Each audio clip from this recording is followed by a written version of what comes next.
జీవితంలో మనం ఏ ఏ విషయాలంటే భయపడతాం. కొందరికి పోగొట్టుకుంటామనే భయం, ఒక వ్యక్తిని కానీ బాంధవ్యాన్ని కానీ పోగొట్టుకుంటామనే భయం, ధనం పోతుందనే భయం, సమయం పోతుందనే భయం.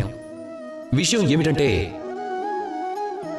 ఈ భయం మనకి ఎటువంటి లాభాన్ని చేకూర్చదు. ఇది ఎప్పుడూ మనల్ని వెనక్కి నెట్టేస్తూ కిందకి తోసేస్తూ ఉంటుంది, కానీ పెరగడానికి మాత్రం ఉపయోగించబడతాం.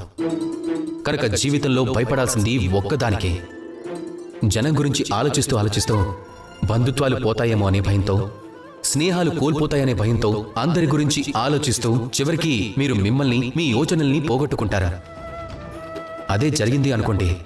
ఈ విధంగా అందరి గురించి ఆలోచిస్తూ మిమ్మల్ని మీరే పోగొట్టుకుంటారా? మీ తెలివిని పోగొట్టుకుంటారు, మీ గమ్యాన్ని, మీ లక్ష్యాన్ని పోగొట్టుకుంటారా?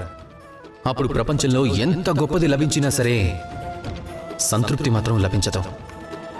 అందువల్ల ఎవరిని రక్షించాలి? మిమ్మల్ని రక్షించేవారిని, మీ యోచనల్ని రక్షించేవారిని, మీ లక్ష్యాన్ని రక్షించేవారిని. మీరు భయపడాల్సింది ఒక్క విషయానికే, ఇక అదే మీ గమ్యానికి దూరంగా వెళ్ళిపోవడం గురించి మాత్రమే.